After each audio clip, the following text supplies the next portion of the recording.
Linis kami. Yung cabinet.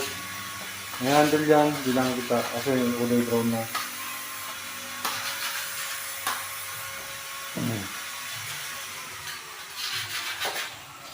Linis na po. Yung boss, yung hagdan mo, nakalagay na yung hosting. Konting linis na lang. Ayun. Tikip na rin yan. Yan, sa taas wala pa. Ayan, coverage yung guide po namin yan.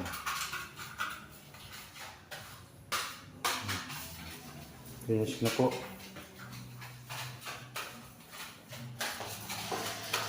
Sa mga gusto magpagawa dyan, PM lang po. Sigurado pera nyo. Marami dyan, mura, makapamura kayo sa gawa. Ito, God bless.